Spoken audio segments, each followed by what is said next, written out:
roll.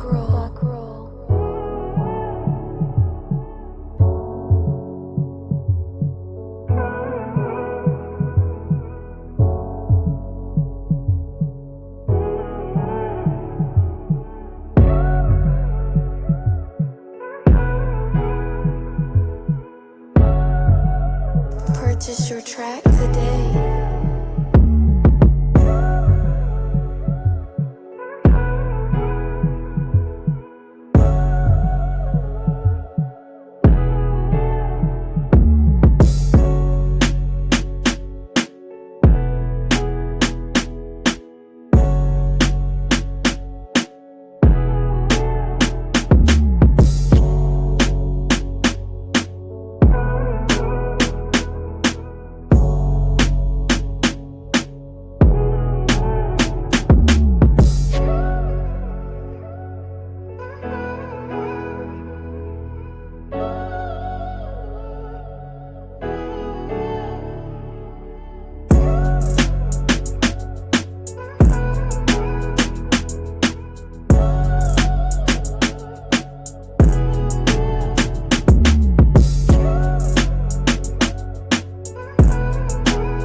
Purchase your track today.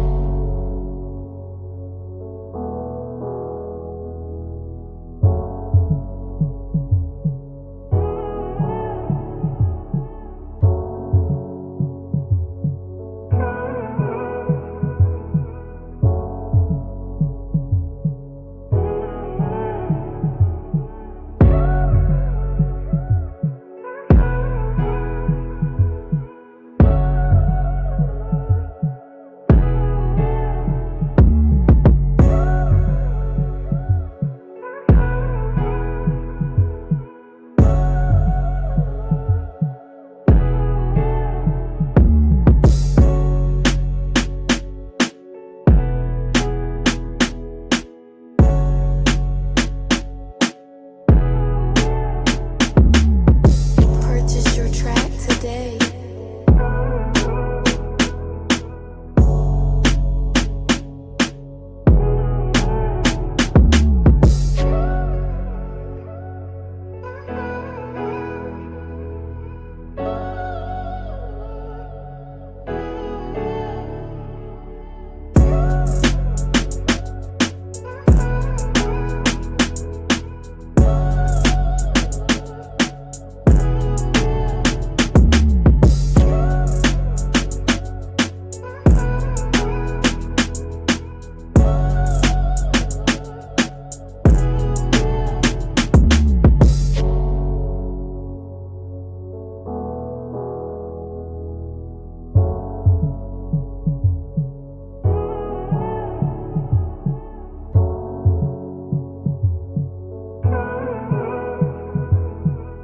Purchase your track today.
would I give it up? Why do they wanna come take my place? I work too hard for it, don't need a replacement. This my vocation. Now I got rollies all in rotation. Hop on a jet just to take a vacation. Remember the moments was trapped in the basement. Now the hard work is all taking me places. Water no bed like we trapped in the matrix. Bet on myself and go ball out in Vegas. Living a life like I'm rich and I'm famous. Don't see the grind that I know that it came with. Oh, I ain't make it this far for myself. I had to prove to everybody else. I had to set them straight. I had to boss. I had to renovate. I know they hate when you elevate. The second of losses, I'm handing them out. Yeah, I had to go delegate. It feel like I'm floating. I'm lost in the moment. I swear I could levitate. They never believed that I would really fly. I had to go demonstrate. I had to set them straight. They hate when you elevate. Elevate, elevate. They hate when you elevate. Elevate, elevate. Yeah. They hate when you elevate. Elevate, elevate. What's up, Bird Live, y'all, Bird Walkley, keep y'all connected, hashtag these red eyes, changing the viewers eye red, keep it underage, smoking on social media, definitely killing myself for your entertainment, sitting here with friends and family, starting a cannibalization. What's up? Good morning, good afternoon, good evening, whenever time you're watching this.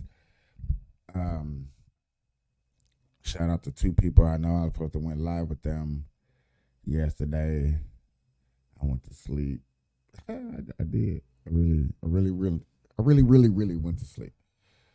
So today's episode, today's news, I'm just gonna be hopping around on different stories and stuff like that. Not really tuning in to one major topic or subject. Shout out to Rumble, Instagram, Facebook. Shout out to them. Except for Instagram don't want me to go live. It's like Instagram don't never want me to go live, bros.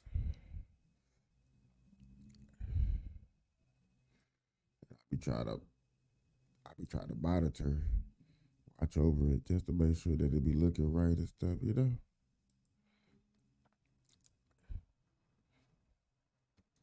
So what's been up with y'all? Life been treating y'all good. Everything been going right.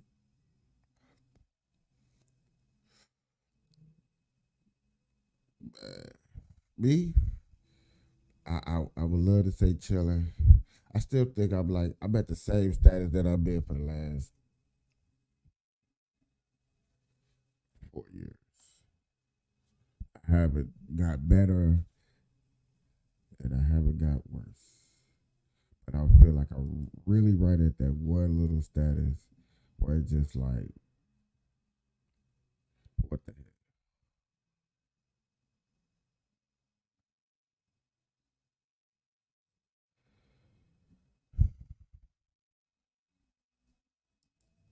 I don't even know how to go into nothing else.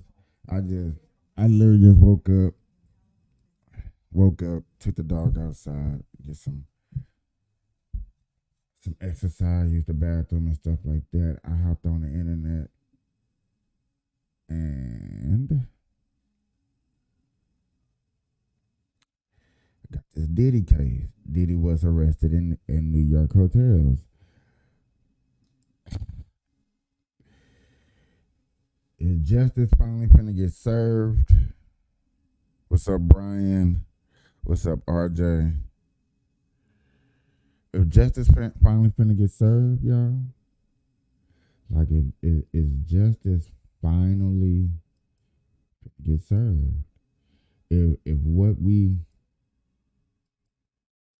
considered a man who was wildly loose and crazy and really wasn't on his game, abusing people, abusing his power.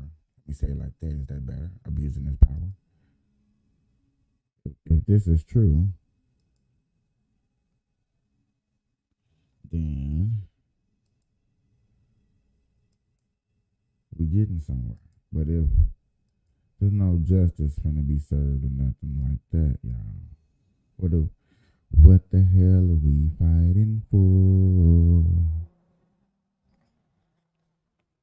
breaking news tonight. Sean Diddy Combs has been arrested in a Manhattan hotel this evening after a grand jury indicted the music mogul. His attorney tells CNN that he is currently being processed. The charges are unclear as of this moment. Joining us now is CNN's entertainment reporter Elizabeth Wagmeister, and also with us CNN chief legal correspondent Ellie Honig. Elizabeth, you were a big part of revealing some details about Diddy's conduct in private over the course of the last couple of months. That video led to a lot more scrutiny on what he has been accused of. What do we know at this point about what this case might ultimately be about?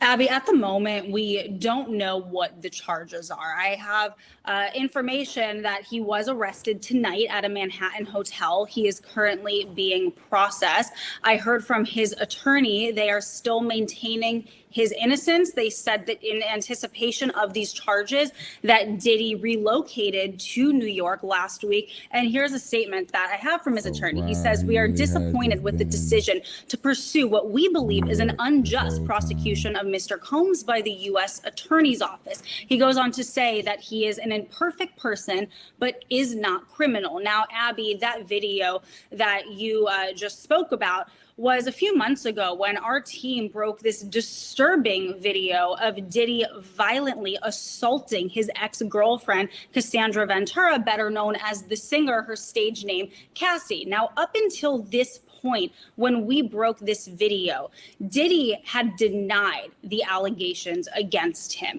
Cassie is one of 10 civil suits against Diddy, 9 of which he is accused directly of sexually assault. Up until that video, he denied everything. After that video came out, he changed his tone. He apologized for his conduct in that video. But I have to tell you, Abby, just as of last week, a former member of Danity Kane, which was one of the bands from Making the Band, Diddy's show that was on MTV, she sued him for sexual assault and other disturbing allegations, and he denied that. So he continues the denials, and he still maintains his innocence, even though he has been arrested tonight. And Ellie, not a huge amount of information available tonight, but Elizabeth brought up something that I want you to give us a little bit of insight into. Diddy is here in New York, in Manhattan. He apparently came here in anticipation that something like this might happen. What should we understand about what that might mean? It could very well be that this is a federal arrest being processed here in New York. So, Abby, there are some important things we do not know, including the specific charges that have been lodged against Sean Combs. But there are some really important things we do know. First of all, based on the attorney's statement, based on our reporting, this is a federal prosecution. It's not a state prosecution. The fact that he's being processed in Manhattan tells me that's the Southern District of New York. That's consistent with the reporting that the Southern District of New York had been handling this case. That's the office I used to work at. That's an office that sort of specializes in high stakes cases. Just in the last year or so, Southern District of New York, just as an example, has successfully prosecuted Sam Bankman-Fried, Senator Robert Menendez. The other thing that we do know is a grand jury has indicted Sean Combs, meaning they found probable cause that he committed at least one federal crime. Now, as to what happens next, there will be, likely tomorrow or within the next couple of days, but usually in the SDNY, you try to do it the next day, there will be an arraignment, meaning Sean Combs will appear in court with his lawyers. There are no cameras in federal court. He will be advised of the charges against him, and he will almost certainly enter a not guilty plea. But the key thing to watch for is then we'll have the question of bail. Will prosecutors agree to let him out on bail? Will prosecutors ask the judge to lock him up pending trial? That could end up in a contentious argument. So these are things that are going to play out over the next 24 or 48 hours. And finally, Abby, with respect to the charges themselves, it's important to note, we've all seen that video, but assault and sexual assault are not federal crimes. Those are prosecuted in state court. So what I expect to see when we see this indictment is some sort of crime with some element of organization to it, sex trafficking, something along those lines, if it's based on some of the allegations we've heard. And of course, back in March, his homes in LA and in Miami were raided. All of this leading up to this moment. Elizabeth and Ellie, a lot more to this story will be coming up in the coming days and weeks. Tonight, breaking.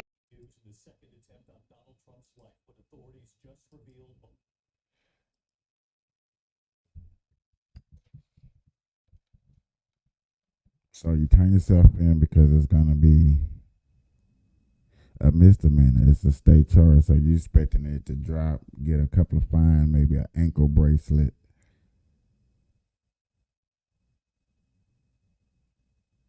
Sad, but that's what he expecting, y'all. Expecting a slap on the wrist.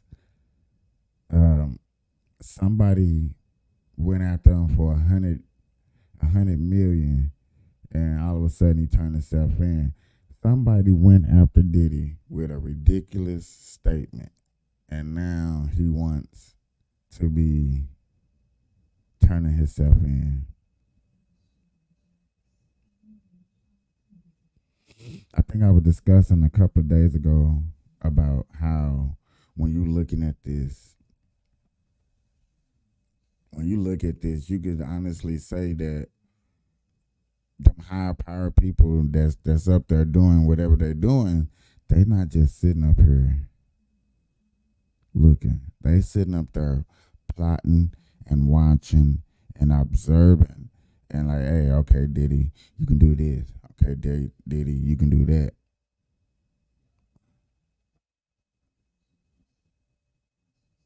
Telling you, man, Diddy is that odd color that comes to the party that you just don't discriminate against.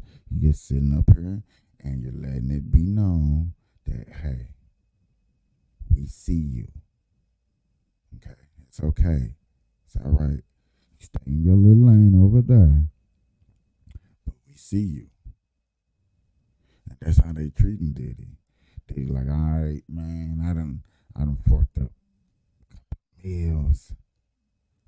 50 mil. Got this person hit me up with 100 mil. Still got these charges. But yet again, like y'all heard, them charges are misdemeanor. You got to hit them with a sex trafficking charge or something just for it to be federal or for something to stick. So you're going to take a charge that's probably not really that charge and then blow it out of proportion. Then you're going to have social media and the black community. Oh my gosh. Oh my God. What do we do? We can't be doing our people like that. Okay. Y'all sitting up here trying to get R. Kelly out of jail, but yet again, it's like y'all praising these people that are allowing things to happen like this, or y'all making it aware that it's okay for y'all to do things, and then other people say that it's not. You got a problem.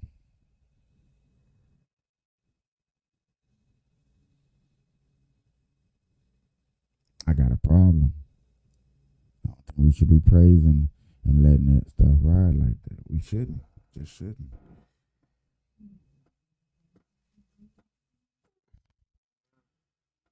Yeah.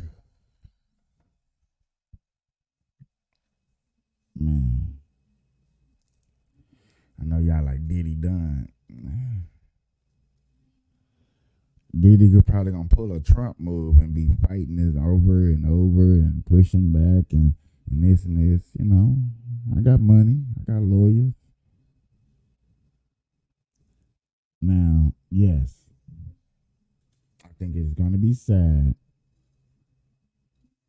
when there's nobody out there that wants to take his case. Then you know it's getting time. You know it's about that time. You sit up here and you see that nobody wants to take his case.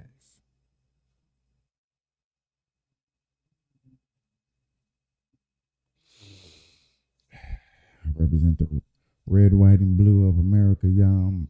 Marijuana industry. Just a small local marijuana podcaster who wants to talk about things that matter to him.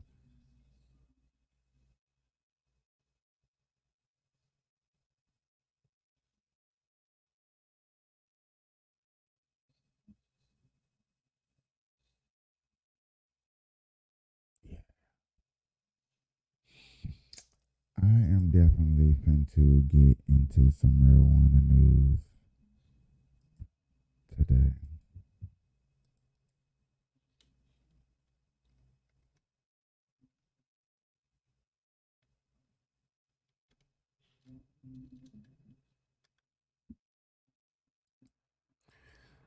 Just to go over it with you guys, just to see. I know, hopefully it's all good.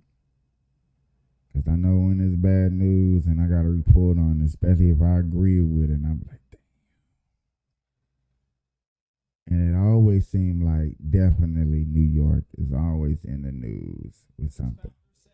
I got another New York news, especially in this marijuana industry, boy. New York stay in the news. They stay in the news.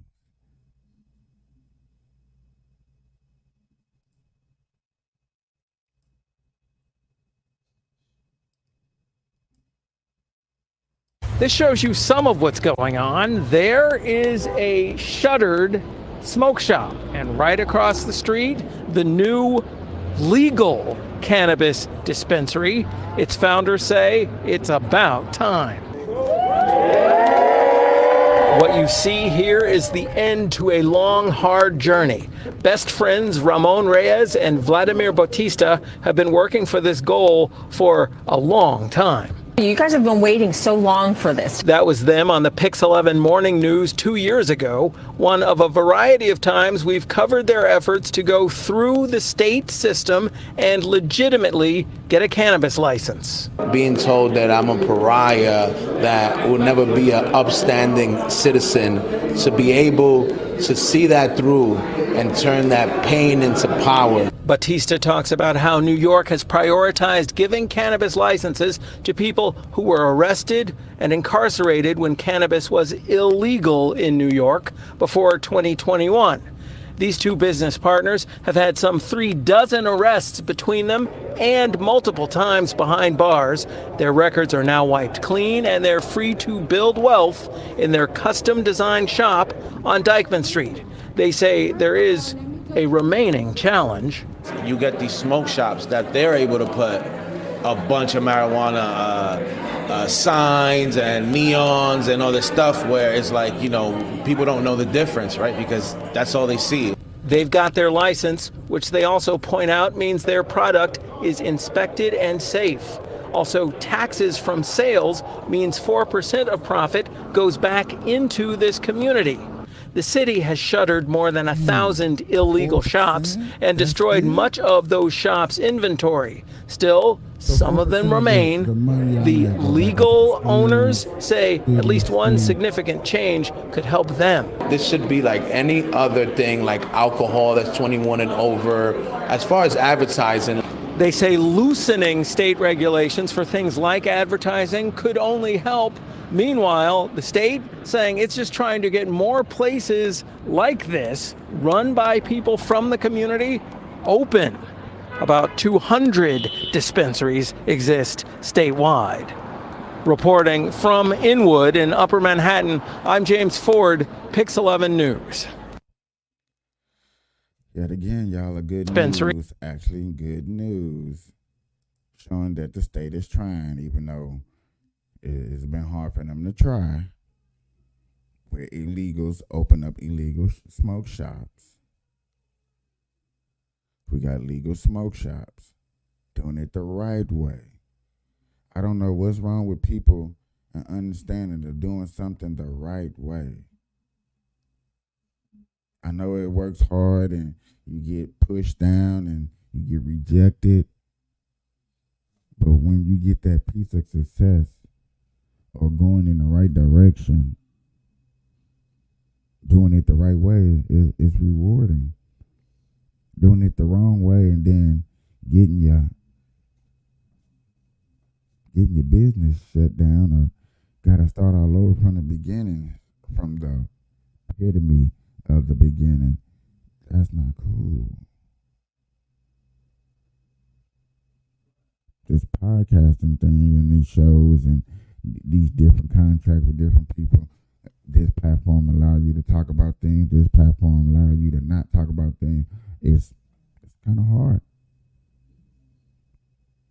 You know, you sit up here and you want to cater to just your audience, but then you're really up here sitting up here catering to big local companies, what they call tech companies.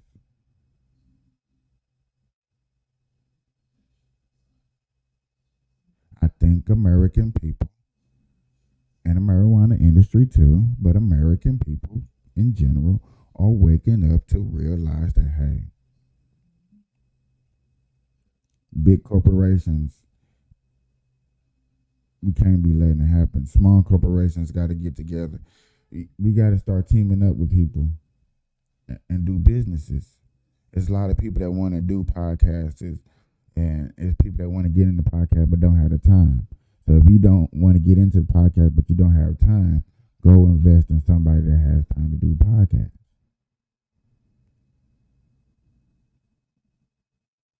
You want to move and be a moving company, but you back out, go invest in a person to get into the moving company.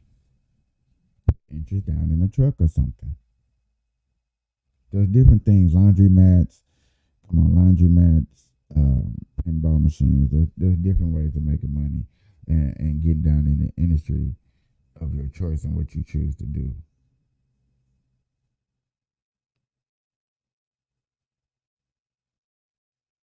Appreciate people stopping by and participating with me. But yeah, man, let's see what else we got.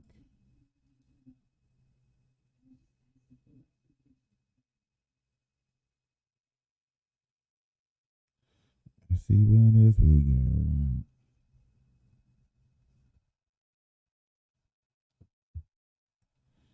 Ain't got too much news today. Alright, hold on, y'all. We're going to go to like a week.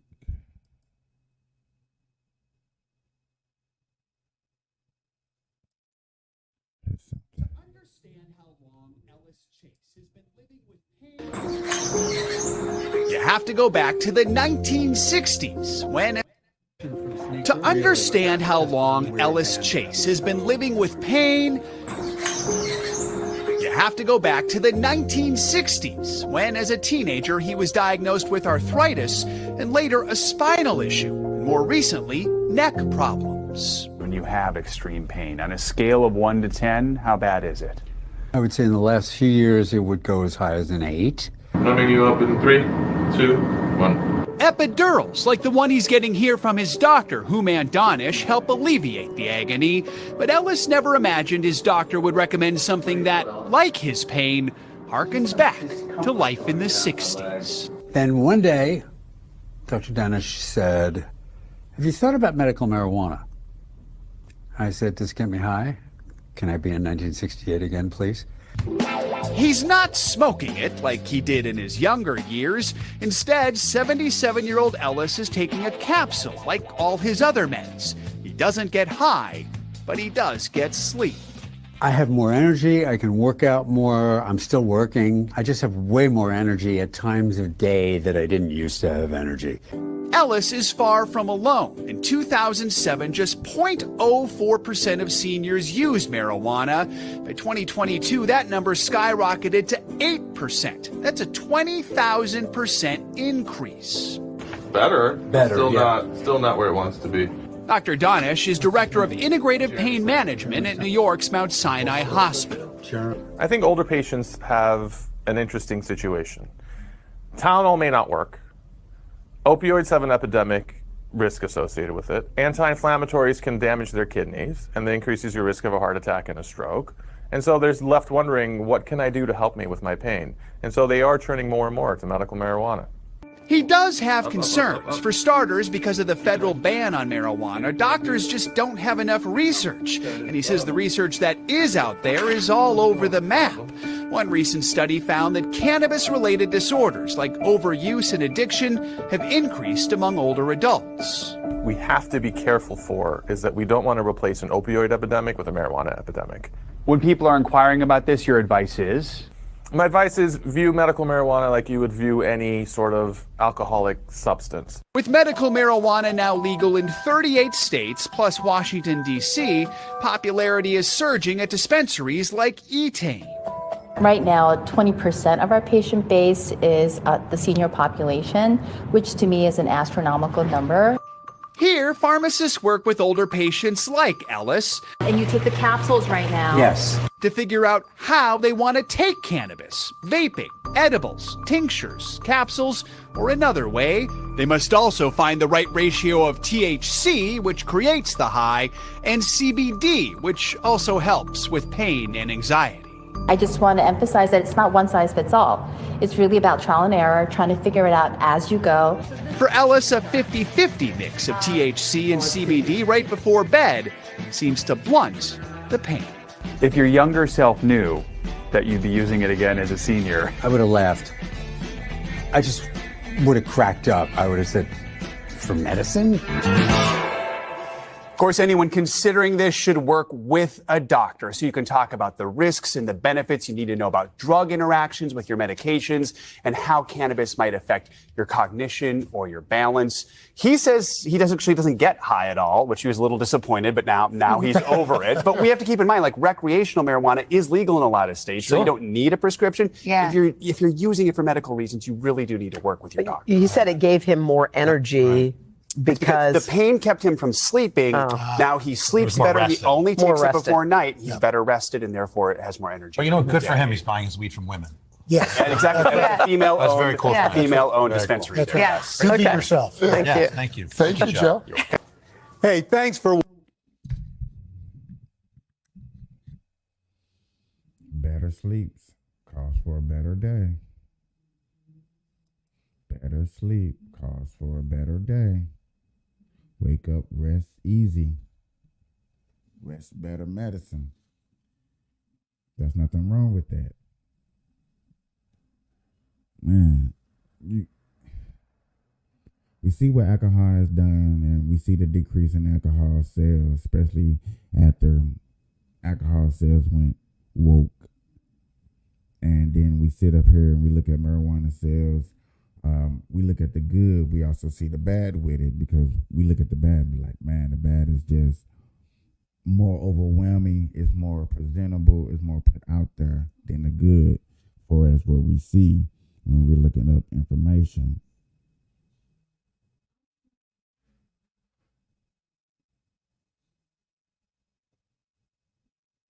Heading in the right direction as we get older, for as marijuana and the usage and able to live longer and do more is what we're looking for. You know what I'm saying? Less pain, less infigurement. I think that's a very, very cool thing. I think that's awesome. And we all need to work on doing what we gotta do. I wanna be an American.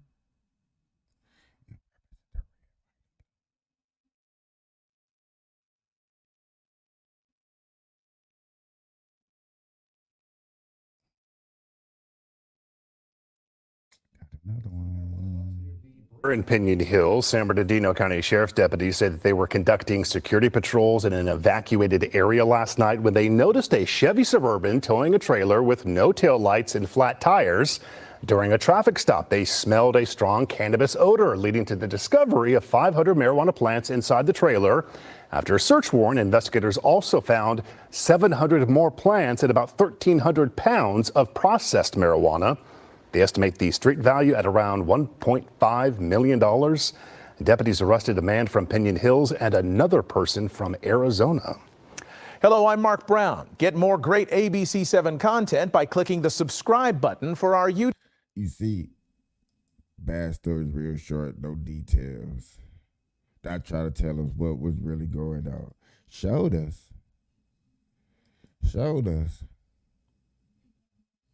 Told us the street value, what it's worth,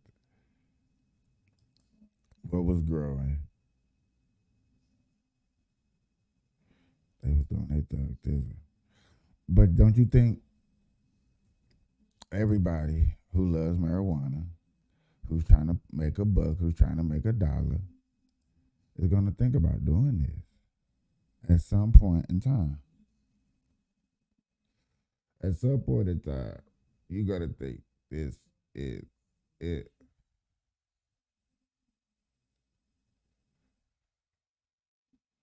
We sit up here watching all the mistakes of everybody, what they're doing.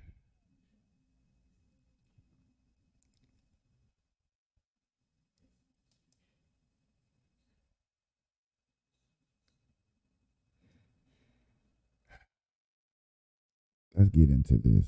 What we really came here. What I really And we're learning new details tonight in the assassination attempt of former President Donald Trump and new body cam video of the suspect being arrested. Officials say the suspected gunman has a long criminal record and may have been waiting outside Trump's golf club for hours before he was noticed by the Secret Service.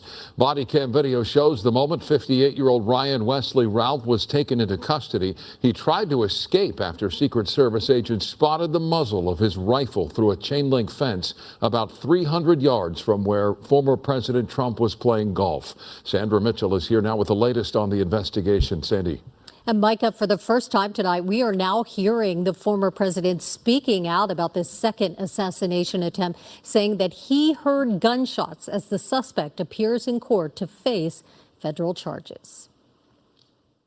Driver, take 2 steps to your right. Law enforcement with high-powered rifles pointed at the man accused of trying to assassinate former President Donald Trump. Now Trump, speaking on social media, says it was a witness who saw the suspect running from the scene and helped Florida sheriff's deputies catch the alleged gunman. And amazingly, a civilian in that area saw something and it looked very suspicious and took pictures of the license plate, gave them to the sheriff's office, and they ended up getting him. They got him. Tonight, Trump said the gunman never fired a shot, but the former president did hear the Secret Service open fire on 58-year-old Ryan Routh after an agent spotted the muzzle of an assault rifle poking through a fence at the Trump International Golf Course in West Palm Beach, a gun apparently aimed at Trump. All of a sudden, we heard shots being fired in the air, and I guess probably 4 or 5. And it sounded like bullets. Routh from Hawaii had previously lived in North Carolina and has an extensive criminal record going back to the 1990s. A few years ago, he spoke with Newsweek about his desire to fight for Ukraine in the war with Russia.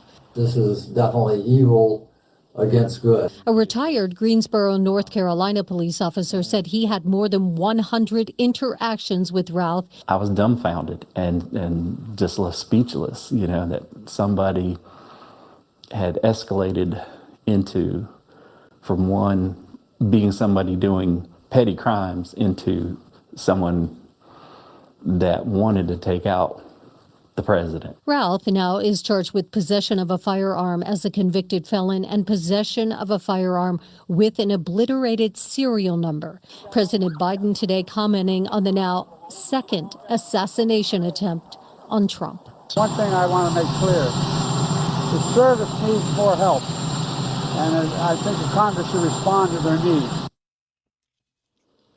That suspect, Routh, could face even more serious charges. He is scheduled to appear in court for his formal arraignment on September 30th. I'm Sandra Mitchell. Micah, Courtney, back to you.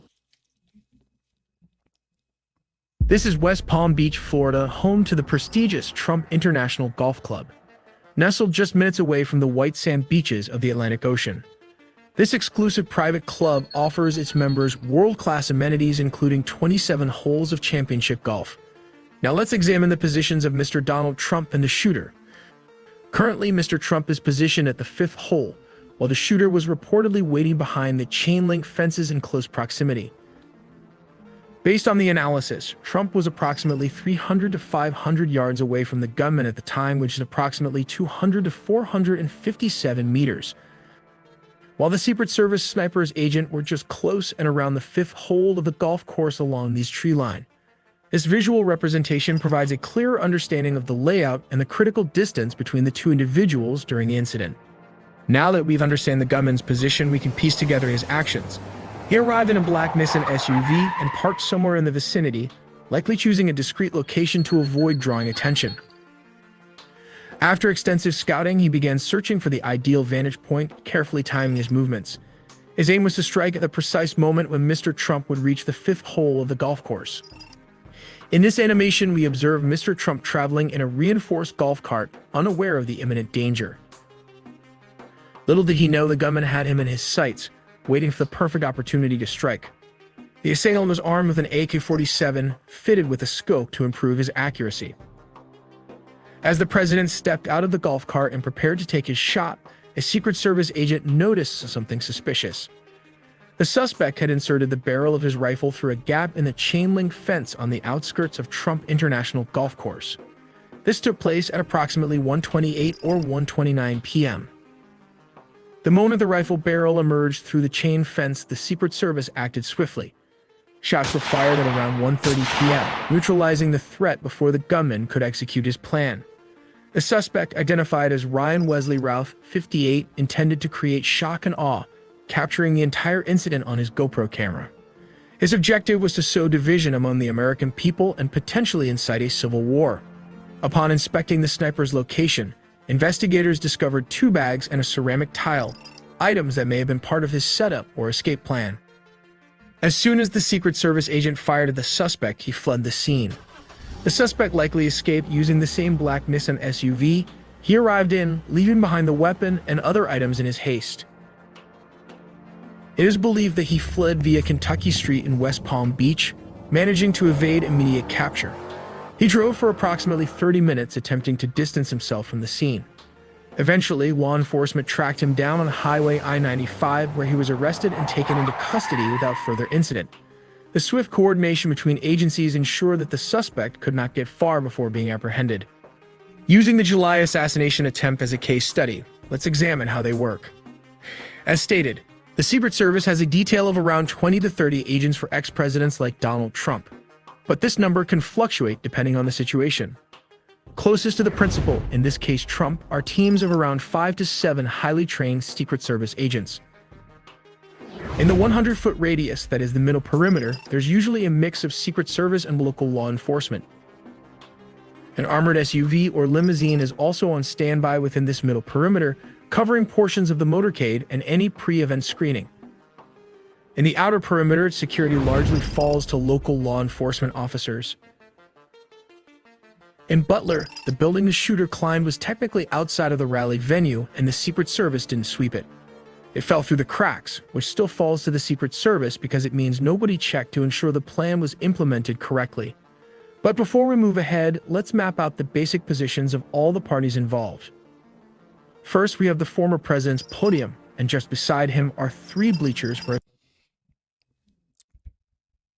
How many of y'all think this ain't real? Y'all think this just another conspiracy theory? Oh, Trump hired him. Oh man, I can't wait to hear all the conspiracy theories and the stuff that you're gonna hear on the news coverage. Right now you're hearing, oh, it was because of hate speech. And that's what I've been hearing mostly, for real. Hate speech. Is it hate speech from the left? Is it hate speech from the right? Who is putting out the hate speech, so-called, from the left or the right, to make a person want to come out there and try to take them out? Who's doing that? Is it calling people weird? Is it saying that she's incompetent? Is it calling out Haitians eating ducks? What is it?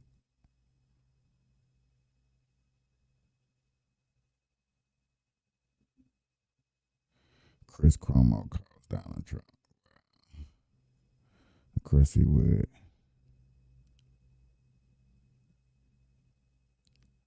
Nevada Congresswoman.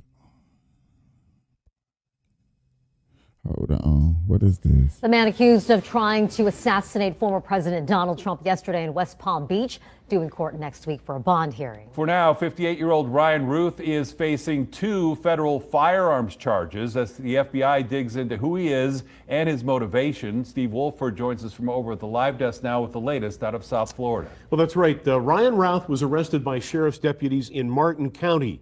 He was on I-95 at the time, 30 miles north of Trump International Golf Course. That's where investigators say he was planning to shoot Trump while he was playing a round of golf. During a news conference earlier today, officials say a Secret Service agent was doing a sweep a few holes ahead of Trump's group. That's when he spotted a rifle barrel sticking through a fence and fired several shots at the gunman, who then fled the scene in his car. Palm Beach County Sheriff Rick Bradshaw was asked about the level of Secret Service protection currently allocated for President Trump. He's not the city president. If he was, we would have had this entire golf course around it. But because he's not, the security is limited to the areas that the Secret Service deems possible. Palm Beach County detectives say they found an AK-47 style rifle with a scope, 2 backpacks containing a GoPro camera, and ceramic tiles on the public side of the fence where Routh was hiding. Based on cellular data, they say he arrived in that spot about 12 hours ahead of time. Routh made an initial appearance in federal court this morning. He'll be back next week for a bond hearing. I talked earlier today with Democratic Representative Susie Lee and asked her about this latest assassination attempt on Donald Trump. She said she strongly condemns any type of political violence. It's horrific. First of all, there is no place for violence in any politics. I don't care if you're a Democrat or a Republican. And, you know, I want to give a shout out to the Secret Service and the men and women in uniform who, you know, saw the threat and took care of it. But it's a very dangerous situation. And, you know, I don't want to see any type of political violence in this country. Well, records show that Routh don't. So what is considered hate speech? Because that's where this is coming from. Hate speech. What is considered hate speech?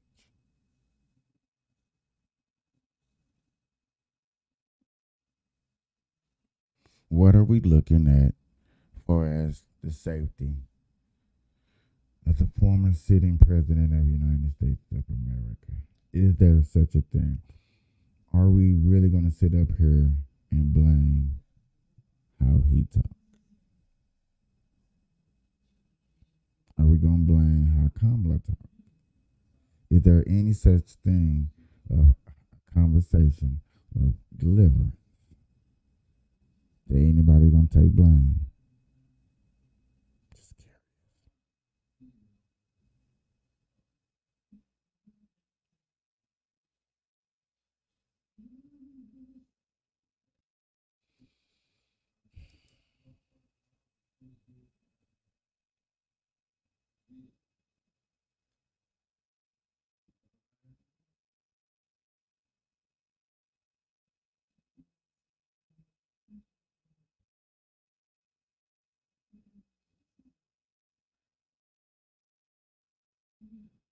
I don't know. I'm just sitting up here thinking like, dang.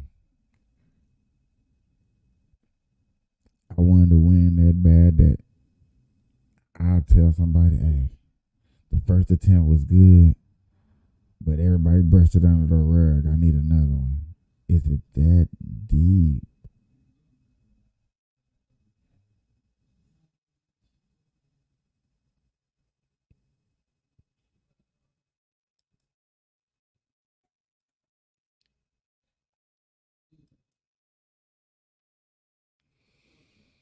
I'm going deep into it, y'all, because I wasn't able to cover it when it actually happened, and I feel like I want to cover it deep. So, look, here we go. More deeper details and actual real visual. I like the other dude that was National showing, Golf but Club this in is- West Palm Beach on Sunday. Law enforcement officials apprehended Routh about 50 miles north of the club, approximately 45 minutes show you. after he fled the scene. Here's how the day unfolded. Starting around 2 a.m. on September 15th, cell phone records suggest Routh was located around this strip of trees on the southeast side of the golf club. Nearly 12 hours later, former President Donald Trump was on the course, walking between the 5th and 6th holes. At around 1:31 p.m., a Secret Service agent stationed ahead of the former president spotted a rifle poking out of the tree line. The agent fired in the direction of the rifle. Officials say Routh did not fire at the agent. The Journal located crime scene photos to roughly this spot on Summit Boulevard, which runs along the golf course's southern perimeter and is near the 6th hole. Photos provided by the Palm Beach County Sheriff's Office show that Routh had a semi-automatic rifle with a scope, a digital camera, and 2 bags near the area.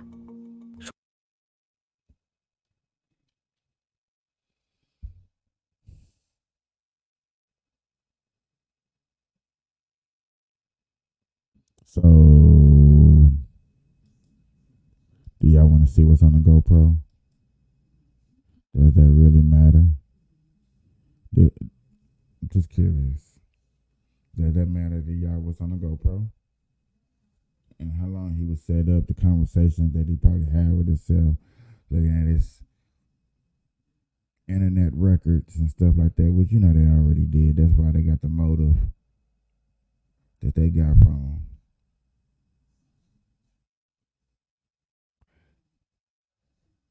His charges went down because, yet again, he didn't take an actual shot. Rifle with a scope, a digital camera, and 2 bags near the area. Shortly after the Secret Service agent fired shots, a witness spotted Routh fleeing to a black Nissan SUV.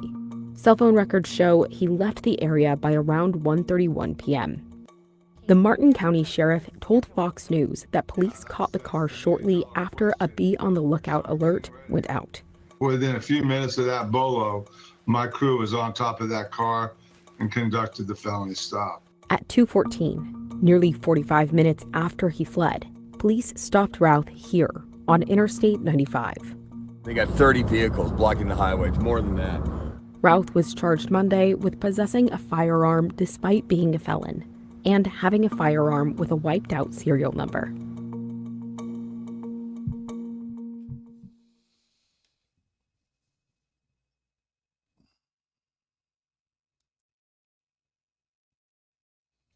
"60 days or less until election."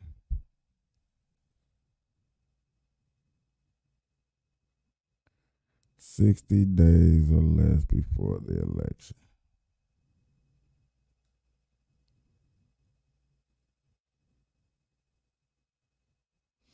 This was funny, y'all. Why do I always do that?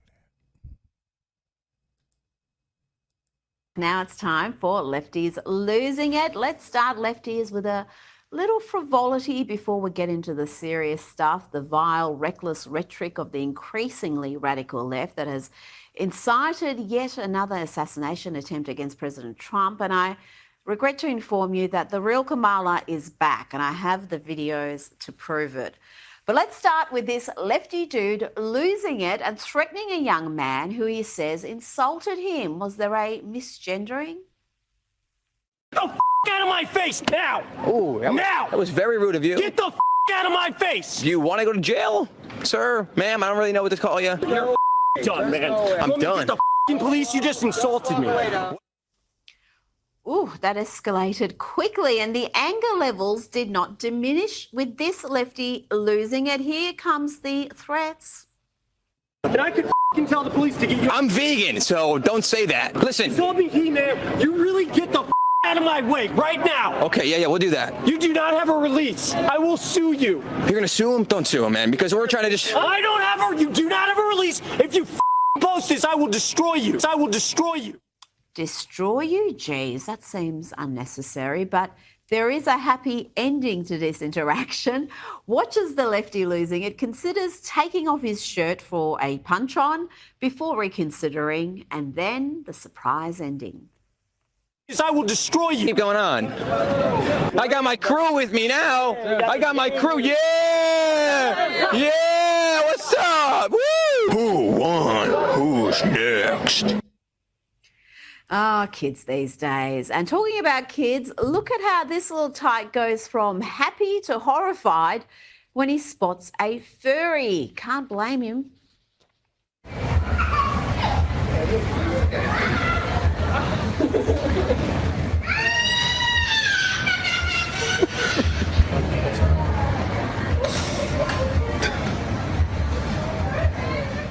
Look, I'm sure after many years of indoctrination in the public school system, that kid will learn to recognise that furries and the ever-expanding 2SL, LGBTQIA++ community are all stunning and brave, always. And he better learn that there are more than two genders. How many genders are there? I feel like there's two, because like transgender. No, stop. Don't say that on camera. Yeah, but I feel like you either switch from a boy to a girl. No, like stop, you can stop, switch stop, back stop. and forth. Stop. I feel like I it don't doesn't know. matter. It doesn't matter. Whatever you want to be, it's fine. It's okay. Yeah, but I feel like they switch back and forth. Like, I know. Yeah, but like, it doesn't. That's a shame when one wants to tell the truth. Like, look, I'm just trying to tell the truth. I'm not caring about what nobody think and all that extra explanations that people go on, or illiteracy that they try to fool you with.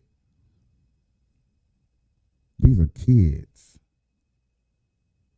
Really matter. Like, there's like, you can be anything you want to be. It doesn't matter. Come on, stop. All right, I'm sorry. There was North Korean vibes there. The fear of saying something offensive to trans activists or to leftists in general, the fear of being cancelled. The Chinese Communist Party has a social credit system to keep its citizens in check, and it looks like something similar exists in the West. The self-censorship and fear there was real.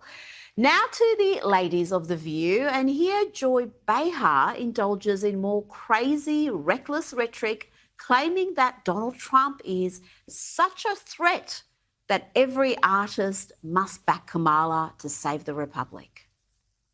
In this emergency that we're in, I think that the Who's artists should come out and speak for Kamala against Donald Trump, because he is an existential threat to the country. What do you say to that? They speak like this even after an attempt on Trump's life 2 months ago that left a man dead, and Trump escaped death by millimetres. And talking about reckless rhetoric, here is Democrat Rep. Jasmine Crockett saying MAGA is a domestic threat just a few hours before another attempt on Donald Trump's life. I talk about the fact that when we swore in finally in January, that we swore to defend against those that are coming against us, whether they are domestic or international. And right now, I feel like MAGA in general, they are threats to us domestically. And we see it time and time again. So none of these words basically are rhetoric of threats that may put people that are Trump supporters' lives in danger.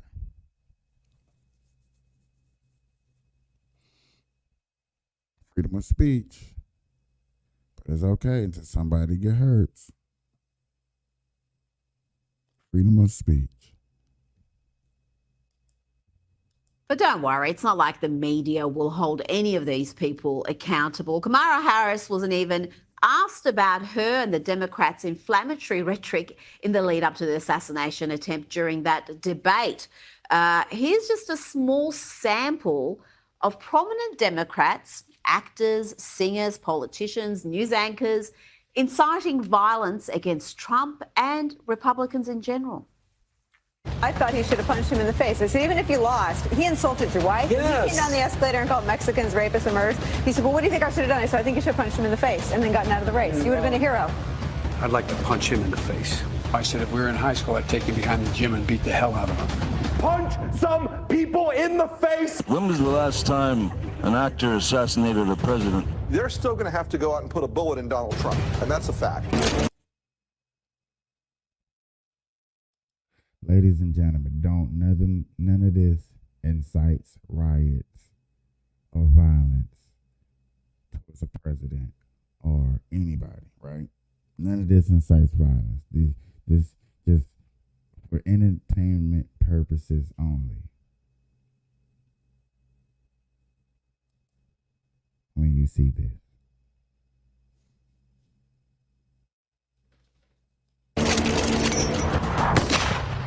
Look as his character is stabbed to death. Where is John Wilkes Booth when you need him? A cut off head of this ruined her career when she did this. This is overboard.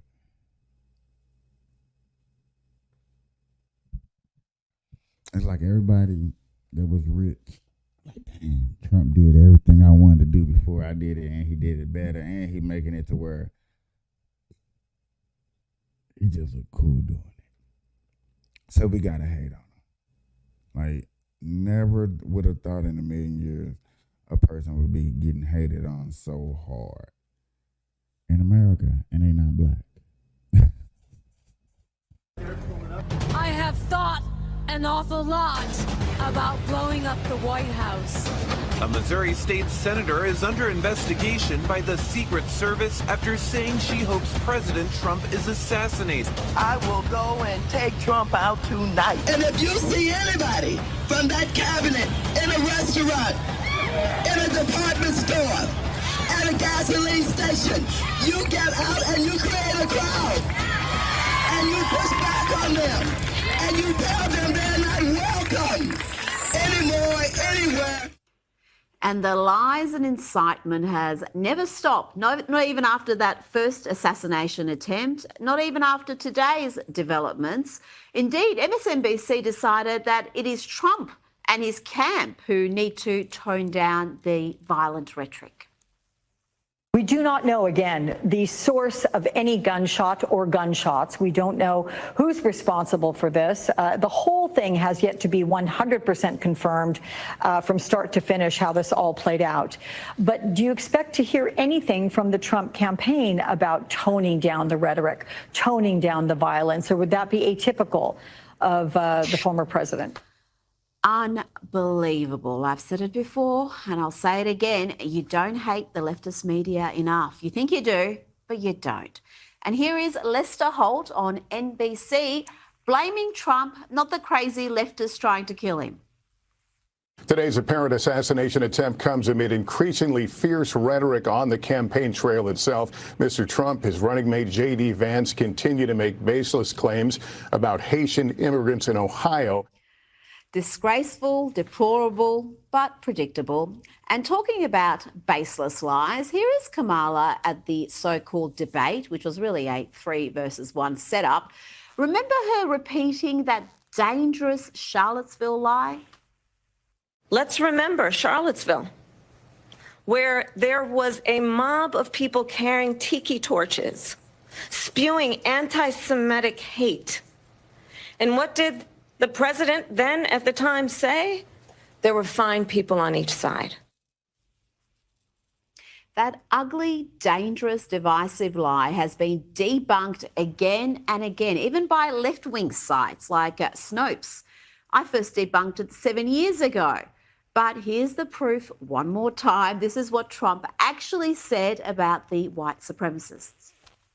And you had people, and I'm not talking about the neo-Nazis and the white nationalists, because they should be condemned totally. But you had many people in that group other than neo-Nazis and white nationalists, okay? Could it be any clearer? And it's all on video, and yet they persist with this lie. And of course, the ABC moderators refused to fact-check that verifiable lie. They knew it was a lie when she said it.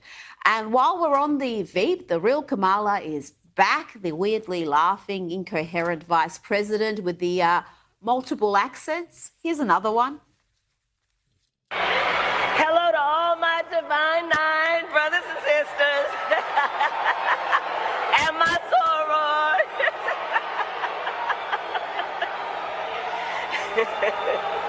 And to all my HBCU brothers and sisters. And Kamala did another interview. It did not go well. She was incoherent, obtuse, and made zero effort to answer the questions asked. When we talk about bringing down prices and making life more affordable for people, what are 1 or 2 specific things you have in mind for that? Well, I'll start with this. I grew up a middle-class kid. My mother raised my sister and me. She worked very hard. She was able to finally save up enough money to buy our first house when I was a teenager. I grew up in a community of hardworking people, you know, construction workers and nurses and teachers. What do well-kept lawns have to do with the question asked? And yes, I noticed the start of the answer was almost word for word what she said during the debate when she failed to answer the same question. And we're only halfway through her incoherent response. And I was raised to believe and to know that all people deserve dignity. and that we as Americans have a beautiful character. You know, we have ambitions and aspirations and dreams. Word salad Kamala is back. It's little wonder that after the debate, when Kamala and the president visited New York for 9/11 commemorations, it was Trump that got the biggest cheers, and the same thing happened in Pennsylvania. Have a look at this remarkable footage from Shanksville in the Keystone State. The reaction when Biden and Harris enter compared to when Trump enters a few moments later.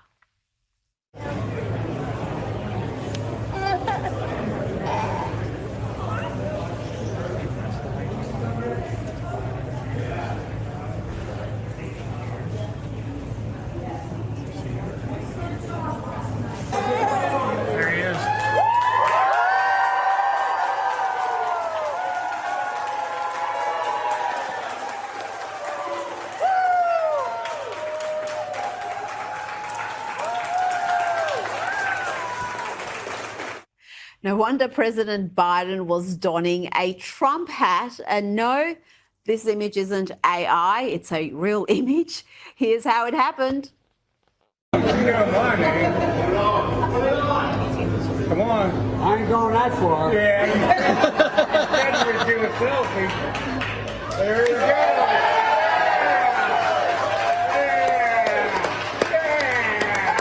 Hey, I'm proud of you now.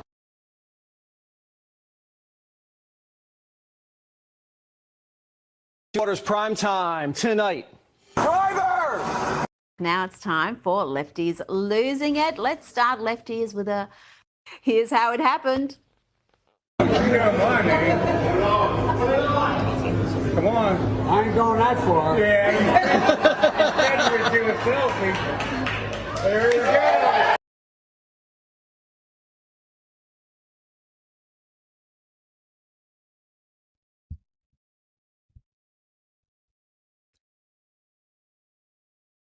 I can watch this over and over and over again.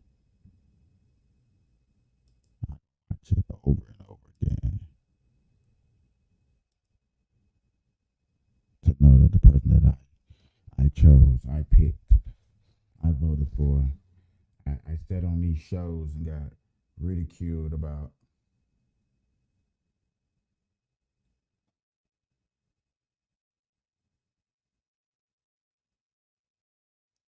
people telling me, oh, Biden was going to be the savior, the great white hope, and stuff like that.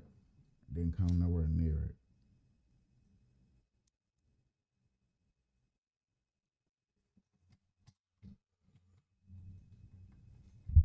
Got people telling me I'm just so sick and tired of these old white men. But yet again,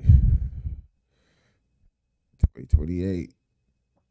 When you elect another president, you gotta look for an old white man.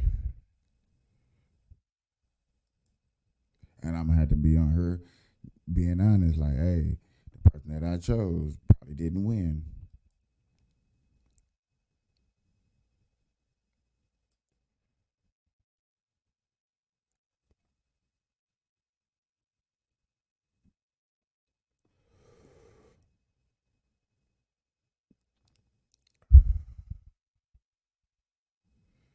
Cat is always get canceled.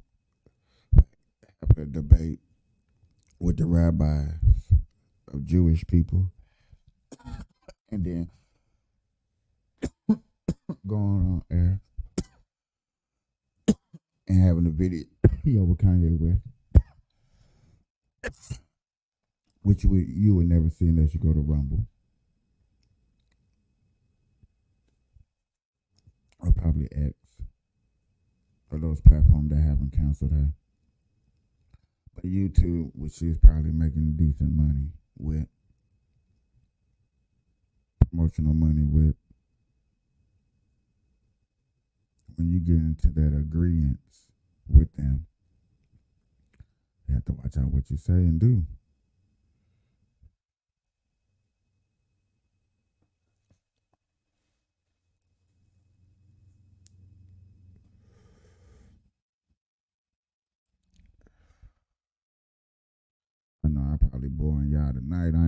I ain't with that hypeness like I used to, because it's just peculiar that we're going through this. It's peculiar that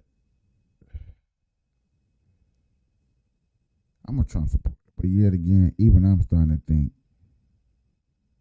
things. I'm just curious. New York Adam, one of his people's dropped out. He up there having scandals. It's just the main stuff that's hitting this mainstream media, even if this stuff is true or not.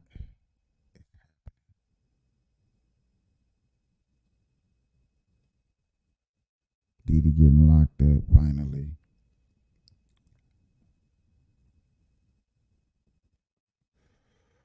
Oh, some misdemeanor. That was yet again. Yeah. Can't get mad because that was smart enough for him to put that.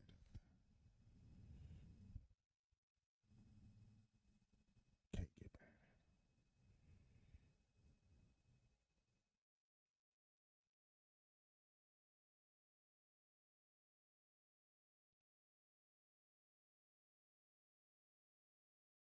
Let's see it from. Let's get a little Fox. First thing I want to say is that on a golf course, and I've been on the president's golf course before with George W. Bush, President Obama, it's moving, and we're moving with that as I go from hole to hole.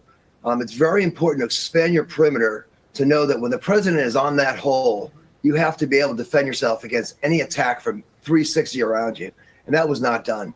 The brush gave a perfect area for concealment in which an individual would be able to get down and to secrete themselves into the brush.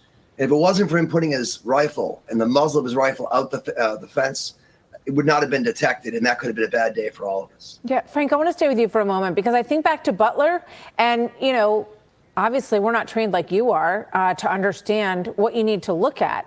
But even my, you know, uneducated eye, you look at Butler afterward over the scene, oh, well, there's that one building, and that building's really close to where he's going to be standing. Somebody could be up there. I look at this golf course, which has one area that is very close to a public road, and then, you know, probably, I don't know, it's difficult to tell the distance, but a good distance full of deep shrubs and trees. Why wouldn't the agents secure that whole area that is close to that road, or even cut it off for the period of time that he's going to be going from the 5th hole to the 8th hole? Martha, that's a good question. And the honest answer to that is it should have been done. It should have been swept, and it should have been held so that we make sure no one gets in there, secretes himself into that area because of such an obvious situation where they're in so close proximity to former President Trump. So that's the one thing I'm really concerned about is what our enemies are seeing, what our adversaries are learning from these potential vulnerabilities that have been identified during both these assassination attempts. It's very important that we do something to be able to fix them right away, because an organized attacker, unlike the 20-year-old from Butler and the 58-year-old from Mar-a-Lago, somebody that's organized could have really planned that well and could have potentially been successful. Yeah, well, both of these guys got within fairly reasonable shooting distance of this president. And I think it's astonishing. I think it's absolutely unbelievable that just 2 months later, we don't have something much more secure in place. Stuart Kaplan, your thoughts and your concerns and the questions on your mind today. Well, thank you for having me. I mean, look, the first concern I have is, as my colleague just said, is I think obviously the property should have been swept obviously hours before. I think my concern is knowing what the former president's itinerary was the day before.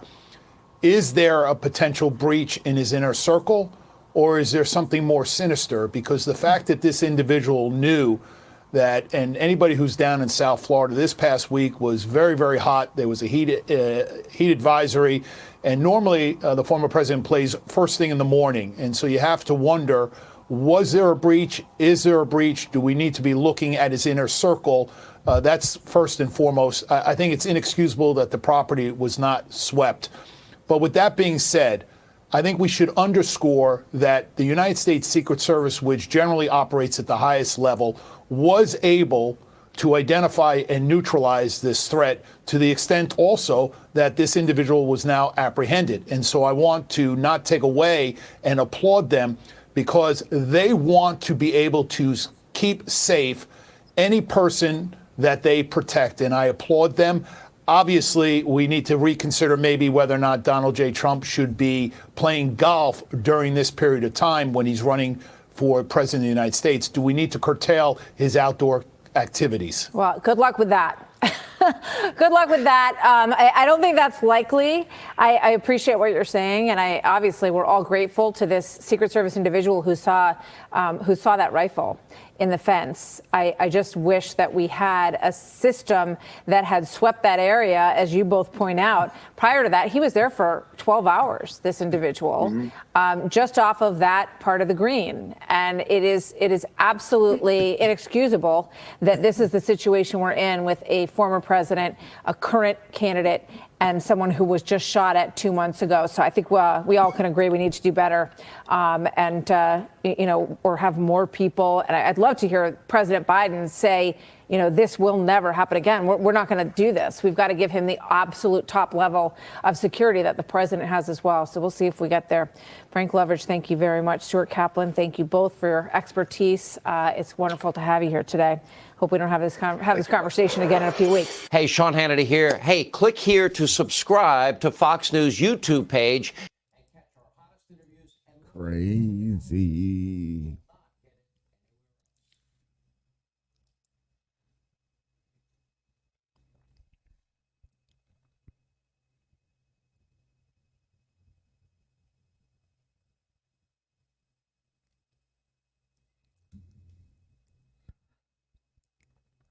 How many times are you going to tell a person that they are a threat to your democracy? They're a threat to your democracy. They're a threat to your democracy.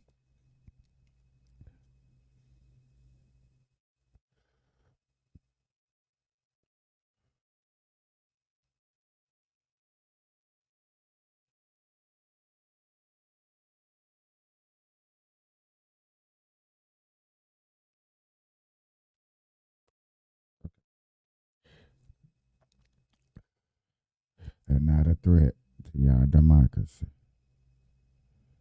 I ain't even gonna hold y'all too much longer. I just wanted to get this off my chest and put up a quick video about this. Until next time, we out. Peace.